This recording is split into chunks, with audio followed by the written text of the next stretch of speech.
আসসালামু আলাইকুম। আমি মোহাম্মদ মোস্তফা কামাল আপনাদেরকে জানাচ্ছি ডিজাইন ইউর প্রজেক্ট .blogpost.com এর পক্ষ থেকে শুভেচ্ছা।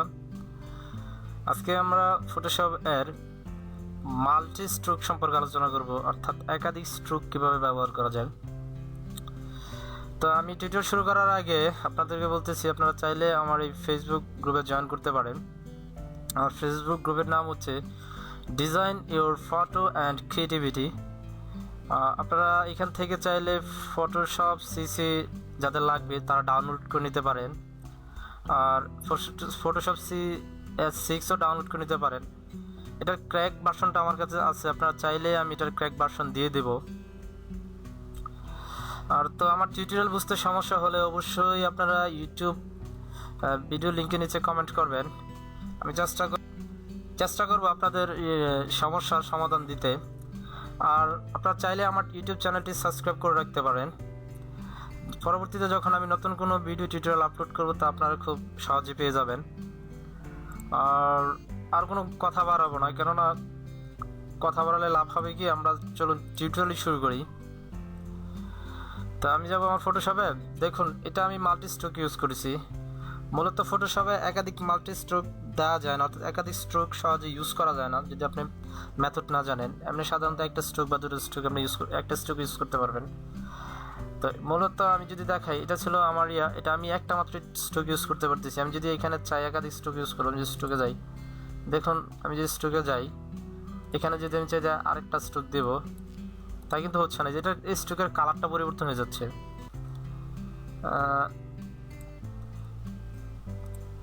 তো এটা হচ্ছে মাল্টি স্ট্রোকের ইয়ার্স। এখানে আমি মোটামুটি একটা দুটা তিনটা স্ট্রোক ইউজ করেছি। এটা যেমন মাল্টি স্ট্রোক ইউজ করা যায়, এটা কিন্তু আবার পরিবর্তন করা যায় না, কারণ এটাকে আপনার রাস্টারাইজ ইমেজ করে তারপরে করতে হবে। আর রাস্টারাইজ কোনো ইমেজকে করে ফেললে সেটা কিন্তু আপনার কালার চেঞ্জ করা যায় না। অতএব যখন আপনারা কাজ করবেন তখন এটাকে একেবারে ফিক্সড করে কাজ করতে হবে যখন মাল্টি স্ট্রোক ইউজ করবেন। আর কথা বাড়াবো না, চলুন এখন প্র্যাকটিসে যাই। আমি নতুন একটা ফাইল নিব। তা আমি ফাইলে গেলাম, ফাইল থেকে নিউ গেলাম, আর এখানে আমি আমার নামটা ইউজ করি। এটার উইডথ দিলাম আমি 1280, হাইট দিলাম 768, রেজলিউশন 300 রাখলাম, আর কালারটা পরিবর্তন করে এটাকে আমি RGB মোড করে দিলাম। এখানে আপনার দেখাচ্ছে, ইমেজ সাইজ দেখাচ্ছে, আর এখানে কালার প্রোফাইল সম্পর্কে অলরেডি একটা টিউটোরিয়াল আলোচনা করা হয়ে গেছে। আর এখানে পিক্সেল অ্যাসপেক্ট রেশিও, এটা আমি স্কোয়ার পিক্সেল রাখলাম। এখানে চাইলে আপনি অন্য করতে পারেন, তবে আমি স্কোয়ার পিক্সেলই রাখলাম। তো এটাকে আমি ওকে করে দিলাম। তো এখানে আমি টাইপ টুল নিয়ে একটা কিছু লিখি। এখানে টাইপ টুল নিয়ে আমি আমার নামটাই লিখি। এই অপশন বার সম্পর্কে আগে আলোচনা করা হয়েছে, আপনারা এটা টিউটোরিয়াল দেখে নেবেন। আমি এটার জন্য এইখান থেকে একটা কালার চয়েস করি। আমি এই ম্যাজেন্টা কালারটা চুজ করলাম। আর আমি এখানে ফন্ট ম্যারিট প্রো দিয়ে লিখতেছি। আপনারা ম্যারিট প্রো বোল্ড রাখলাম, আর ফন্ট সাইজ আপনারা আপনাদের মতো দিয়ে নেবেন। আমি এখানে লিখি, আমার নামটাই লিখি, মোস্তফা কামাল লিখলাম। আমি এটাকে মুভ টুলের সাহায্যে মিডলে নিয়ে আসবো, তাই শিফট ধরে এটা সিলেক্ট করলাম। এখান থেকে আমি ভার্টিক্যাল হরাইজন্টাল দিয়ে দিলাম, সেন্টার করে দিলাম। আমারটা সেন্টার হয়ে গেল। এখন আমি এখানে ডাবল ক্লিক করব। আমি এখান থেকে স্ট্রোকে যাব, লেয়ার স্টাইলে স্ট্রোকে যাব, অথবা আপনারা চাইলে এখান থেকে লেয়ার স্টাইল কোথায় আছে সেইখান থেকে স্ট্রোক যেতে পারেন। এই যে স্ট্রোকে গেলাম। যাওয়ার পর এটা ডিফল্ট কালারটা আমি চেঞ্জ করে দিই। কালারটা আমি নীল করে দিলাম। এখানে নীলটা ভালো দেখা যাচ্ছে না, নীল না, একটা গ্রে সিস্টেম রাখি।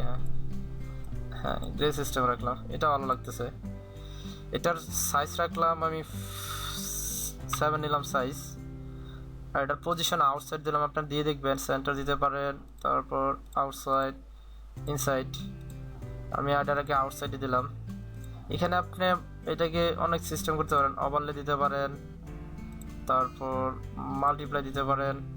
আমি এটাকে নর্মালি রাখলাম, অপাসিটি ঠিকই রাখলাম, কালারটা পরিবর্তন করে দিলাম। এখানে কালার অনেক ধরনের আছে, প্যাটার্ন কালার আছে, গ্রেডিয়েন্ট কালার আছে। আপনি যদি গ্রেডিয়েন্ট কালার দেন, দেখুন এটার গ্রেডিয়েন্ট এখানে চলে আসছে। আমি ধরেন এই গ্রেডিয়েন্টটা ইউজ করলাম।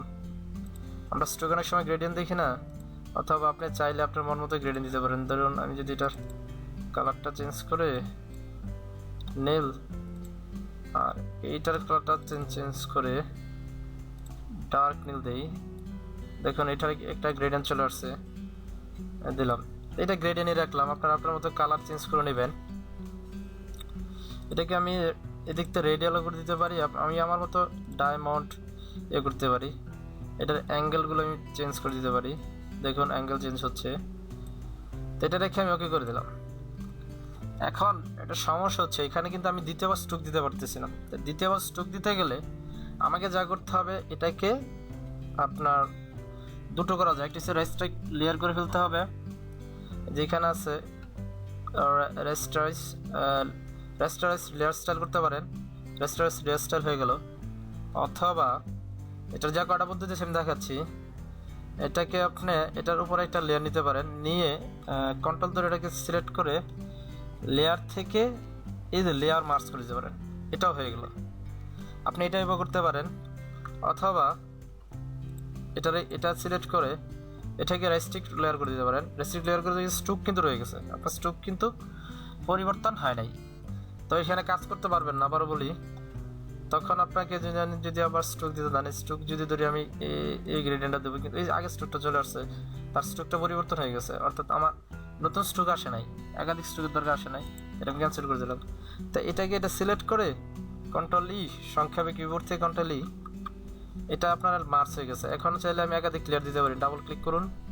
অথবা আগের মতো দেখিয়েছি, যেটা আমি লেয়ার স্টাইল থেকে লেয়ার নিয়ে নেবেন, স্ট্রোক দিলাম। এখন আমি এটাকে নীল স্ট্রোকটা দিব, সরি আগে নীল স্ট্রোক দেওয়া ছিল। তা আমি এটাকে এখন কালো না, হলুদ রঙের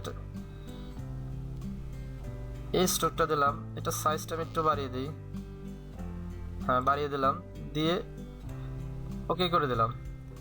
এখন এটার উপর আমি আরেকটা লেয়ার নিই, লেয়ার নিয়ে কন্ট্রোল ই করে দিলাম। এখন আমি চাইলে আরেকটা স্ট্রোক নিতে পারি। আমি আরেকটা স্ট্রোক, আমি স্ট্রোকে যাব, স্ট্রোকে তো দেখি খুঁজে পাচ্ছি না। এই যে স্ট্রোক গেলাম, এখান থেকে স্ট্রোকের সাইজ আমি একটু বাড়িয়ে দিই। বাড়িয়ে দেওয়ার পর কালারটা চেঞ্জ করে এবারই কালারটা দিলাম, অর্থাৎ আগের কালারটা ইউজ করলাম, যাতে বোঝা যায় যে এটা স্ট্রোক না হয়ে হয়ে গেছে, অর্থাৎ সুন্দর একটা ডিজাইন হয়ে গেছে। চাইলে এটার সাইজ তারও আছে, আমি এটাকে কমিয়ে 8 করে দিলাম।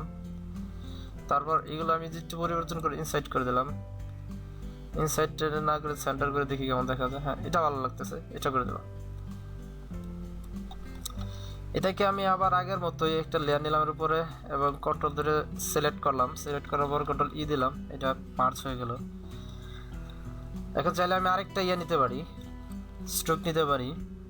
তাহলে আমি আরেকটা স্ট্রোক নিলাম, এবার এটা কালো রাখলাম, কালোটা দেখতে একটু ভালো দেখা যাচ্ছে, কারণ সাদা ব্যাকগ্রাউন্ড উপর কালোটা ফোটায় বেশি।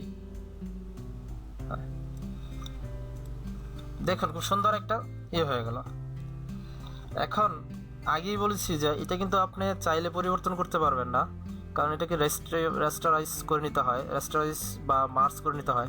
যখন আপনি মার্জ করবেন তখন কিন্তু আপনার এই ফন্টটা কিন্তু আর ফন্ট থাকবে না, এটা একটা ইমেজ আকার হয়ে যাবে। তাই আমি বলবো, যখন কোনো প্রজেক্ট আপনি শিওর যে এটা আর পরিবর্তন হবে না, তখনই কিন্তু আপনি শুধু এই মাল্টি স্ট্রোকটা ইউজ করতে পারেন। তাছাড়া আপনি এটা মাল্টি স্ট্রোক ইউজ করতে পারবেন না। এছাড়া মাল্টি স্ট্রোক ইউজ করা যায়, সেটা টেকনিকটা অনেক কঠিন, আপনাকে একটা লেখা নিতে হবে, সেটা আবার কপি করতে হবে। হয়তো এটা আমি অন্য কোনো একটা টিউটোরিয়াল দেখাবো যে এটা কীভাবে করা যায়, আপনার মাল্টি স্ট্রোক নিলে বারবার এই মাল্টি স্ট্রোক নেওয়া যায়।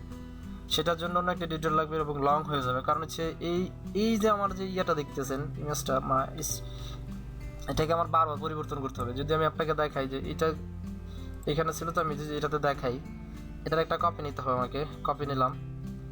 কপি নেওয়ার পর এটাকে কন্ট্রোল টি দিতে হবে, টি দেওয়ার পর আমি এটাকে সাইডটাকে একটু বড় করতে হবে। দেখুন খুব মনোযোগ সহকারে দেখতে হবে, এটাকে সাইডটা একটু বড় করতে হবে, এবং এটাকে এটার উপর স্ট্রোকটা পরিবর্তন করতে হবে। আমি যেটা স্ট্রোকে যাই এটার কালার পরিবর্তন করতে হবে। এটার কালার পরিবর্তন করলাম। এখন এই স্ট্রোকটাকে দিতে হবে ইনসাইড। দেখা যাচ্ছে ঠিক আছে, স্ট্রোক দেখা যাচ্ছে, তবে কিন্তু খুব ভালো হচ্ছে না। আপনি চাইলে এরকমভাবে করতে পারেন, একাধিক কপি নিতে হবে, প্লাস এর সাথে ইয়ে করতে হবে। এখানে এটা যে মাল্টিপ্লাই করে দিই, যেটার সাথে অ্যাডজাস্ট হওয়ার জন্য, হ্যাঁ এবারটা অ্যাডজাস্ট হয়ে গেছে। তারপরে ওই যে দিক একটু ইয়ে দেখা যাচ্ছে। এবার আপনি একাধিক স্ট্রোক ইউজ করতে পারবেন, তবে এটা বারবার পরিবর্তন করে নিতে হবে, বা এটা আপনার এডিটেবল থাকবে। কিন্তু আপনি যদি এভাবে স্ট্রোক করেন যে মার্কস লেয়ার করে, এটা কিন্তু এডিটেবল হবে না এবং এটা দেখতে কিন্তু সুন্দর দেখা যাবে। তাই কোনো প্রজেক্টে যখন আপনি শিওর হবেন যে এই ইমেজটা, এই অক্ষরটা মানে এই লেটারটা ইউজ হবে, এটা পরিবর্তন হবে না, তখন আপনি এই লেয়ার মার্কস করে কাজ করতে পারেন। নয়তো আপনি যদি কোনো পরিবর্তন হবে স্ট্রোকগুলো বা লেখার লেখাটাই পরিবর্তন হয়ে যাবে, তখন কিন্তু আপনাকে এই স্ট্রোক ইউজ করা লাগবে। এবং এটা কিন্তু ব্যাটার ফলাফল দেয় না। আপনাকে যদি দেখে এটা কিন্তু ব্যাটার ফলাফল দেয় না, মনে হচ্ছে যে এটা নিচের থেকে আসছে এটা। আর এটা কিন্তু মনে হবে না নিচের থেকে আসছে, এটা মনে হবে যে এটা সাথেই ছিল। তা আজকে এই পর্যন্তই টিউটোরিয়াল। অন্য একটা বিষয় নিয়ে কথা হবে। আজকে আর কথা বাড়াবো না, কারণ অলরেডি টিউটোরিয়ালটা বড় হয়ে গেছে। একটা স্ট্রোক নিয়ে যদি এখন আলোচনা হয় তাহলে তো ঝামেলা। তো আমি আবারও বলবো যে আমার টিউটোরিয়াল বুঝতে সমস্যা হলে অবশ্যই আপনার ভিডিও লিঙ্কের নিচে কমেন্ট করবেন, আর চাইলে আমার টিউটোরিয়ালটি সাবস্ক্রাইব করে রাখতে পারেন। আর যেটা লাস্টে বলবো সেটা হচ্ছে আপনার এই টিউটোরিয়ালগুলো অবশ্যই মানুষের মধ্যে ছড়িয়ে দেবেন, হয়তো আপনার একটা লিঙ্ক অন্যজন উপকার আসতে পারে। আর এটার যে প্রথম থেকে বলে গেছি আমি, কিন্তু এই যে এটার ফাইল দিয়ে দেবো, আপনারা ডাউনলোড করে এটা দেখে নেবেন এবং দেখে কাজ করবেন। কালার কম্বিনেশনটা আপনারা আপনাদের মন মতো করে নেবেন। তো আজকে এই পর্যন্তই। অন্য একটা টিউটোরিয়ালে অন্য একটা বিষয় নিয়ে কথা হবে। খোদা হাফেজ।